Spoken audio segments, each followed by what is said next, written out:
अस्सलाम वालेकुम, खुशामदीद and welcome to एनिमेलिया.pk। मैं हूं आपका वेट डॉक्टर फुरकान। आज फिर क्वेश्चन एंड आंसर्स की बात करेंगे। 7 सवालात के जवाब देने वाला हूं। अपनी वीडियो की तरफ चलते हैं। फर्स्ट क्वेश्चन है, मेरी कैट हीट पर नहीं आ रही, 10 to 12 मंथ्स की है। वो 10 to 12 मंथ्स की है, कोई इशू की बात नहीं है। कुछ कैट 5 to 7 मंथ्स के दरमियान में भी हीट में आ सकती है। कुछ कैट्स थोड़ा सा लेट हो जाती हैं। आप उसकी जस्ट डाइट का ख्याल करें। और कुछ कैट्स के अंदर सिम्टम्स आते हैं लेकिन हमें नहीं पता चलता, तो आप अपने कैट के सिम्टम्स को चेक करते रहें। अगर आपको नहीं पता कि हीट साइंस क्या क्या होते हैं तो वीडियो देख लीजिएगा।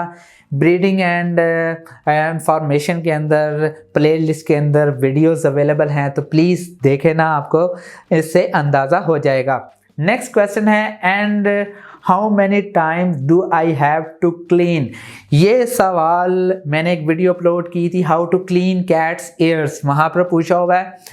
आपकी मर्ज़ी है। अगर आपको लगता है कि आपकी कैट के जो कान हैं वो 10 दिन के अंदर, 15 दिन के अंदर गंदे होते हैं, तो प्लीज़ उस टाइम साफ़ कर लें। जैसे एक इंसान अपने आप को साफ़ रखता है, तो आपकी भी जिम्मेदारी बनती है कि आप अपनी कैट का ख्याल करें। अगर आपकी कैट को ईयर माइट्स हो गए हैं तो ईयर माइट्स का भी ट्रीटमेंट अवेलेबल है, तो प्लीज़ देखें, आपको बहुत हद तक पता चल जाएगा। उसमें आपको अपनी कैट के कानों को डेली साफ़ करने की ज़रूरत होती है।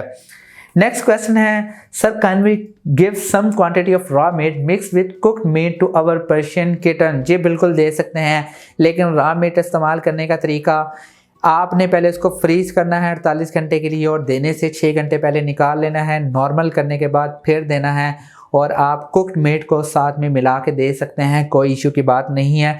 रॉ मीट को फ्रीज़ करने की लॉजिक, उसके जो कुछ बैक्टीरिया होते हैं, स्टेफलोकोकस, स्ट्रेप्टोकोकस, इकोलाई वगैरह, उनको ख़त्म कर देता है जब वो फ्रीज़ हो जाता है मीट, तो उस वजह से आपकी कैट को बैक्टीरियल इन्फेक्शन नहीं होगा।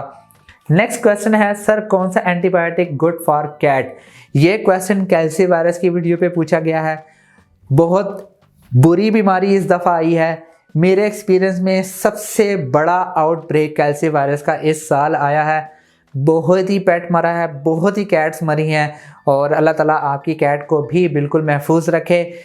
आपकी कैट के लिए 3rd जनरेशन एंटीबायोटिक ठीक है, लाइक सेफ्ट्राइक्सोन सोडियम, सेफोटेक्सिम इस्तेमाल करवा सकते हैं, अमोक्सिसिलिन इस्तेमाल करवा सकते हैं। ये सारी एंटीबायोटिक्स ठीक हैं, लेकिन डिपेंड करता है कि कैट की क्या सिचुएशन है। जो मैंने आपको बताई हैं ये आप कैल्सी वायरस के अंदर इस्तेमाल कर सकते हैं, लेकिन आप अपने डॉक्टर से इस बारे में ज़रूर रजू कीजिएगा, क्योंकि ये बहुत ज़्यादा आजकल ख़तरनाक बीमारी बनती जा रही है, बहुत ज़्यादा स्ट्रॉन्ग हो चुकी है। नेक्स्ट क्वेश्चन है, कैट को मिल्क के अलावा क्या दें। मिल्क के अलावा तो बहुत सारी चीज़ें हैं, लेकिन मिल्क नहीं दे सकते आप, क्योंकि आपकी कैट लैक्टोज इंटॉलरेंस है। आपकी कैट लैक्टोज को डाइजेस्ट नहीं कर सकती, क्योंकि उसमें लैक्टेज एंजाइम नहीं होता। तो प्लीज़ मिल्क के अलावा आप चिकन, राइस, इसके अलावा कुछ वेजिटेबल्स दे सकते हैं। कैट फूड दे सकते हैं आप, ड्राई फूड, इसके अलावा वेट फूड भी दे सकते हैं। प्लीज़ मेरी वीडियोस देखेंगे तो अंदाज़ा हो जाएगा कि आप अपनी कैट को क्या क्या दे सकते हैं। 8 तकरीबन मैंने रेसिपीज़ अपलोड की हुई हैं बहुत मेहनत के साथ, तो प्लीज़ वो देख लीजिएगा।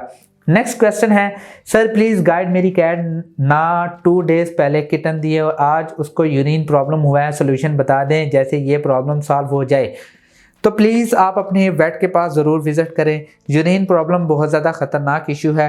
अगर आपके पेट को डिसयूरिया हो रहा है, यानी बहुत कम यूरिया आ रहा है, या उसको बहुत ज़्यादा पेन हो रहा है यूरिनेट करते हुए, तो हो सकता है कि आपकी कैट को किडनी इशू हो सकता है कि यूरोलिस यानी किडनी स्टोन हो, या आपकी कैट यूरिन करते हुए प्रॉब्लम महसूस कर रही है, तो हो सकता है कि यूरोलिस हो। इस कंडीशन में ज़्यादातर या तो कैथेटर पास कर दिया जाता है, या सम टाइम सर्जरी रिकमेंड की जाती है। वो आफ्टर एक्सरे आप डायग्नोस कर सकते हैं। तो प्लीज़ इस तरह की सिचुएशन में वेट ना कीजिए करें, प्लीज़ अपने डॉक्टर से ज़रूर रजू करें। नेक्स्ट क्वेश्चन है, सर मेरी कैट को 62 डे हो गए हैं और उसने अभी तक डिलीवरी नहीं दी, उसको कितना टाइम लगेगा। कैट का जो प्रेगनेंसी टाइम है वो 62 to 67 डेज़ के दरमियान में होता है। 67 डेज़ तक भी कैट्स डिलीवर कर सकती हैं, कोई घबराने की बात नहीं है। डिलीवर करने से पहले वो जगह ढूंढती हैं, आप उसके बिहेवियर को नोट करते रहा करें, उसको देखें कि वो ज़्यादा म्याऊं तो नहीं कर रही, पीछे से ब्लीडिंग तो नहीं हो रही, थोड़ा सा डिस्चार्ज तो नहीं आ रहा। अगर डिस्चार्ज आ रहा है तो एक जगह बना दे बॉक्स वगैरह के अंदर, वहाँ पे नरम बेडिंग रख ले, यानी कोई कंबल वगैरह रख लें, कोई नरम सी चीज़ रख लें ताकि आपकी कैट वहाँ पर डिलीवर कर सके।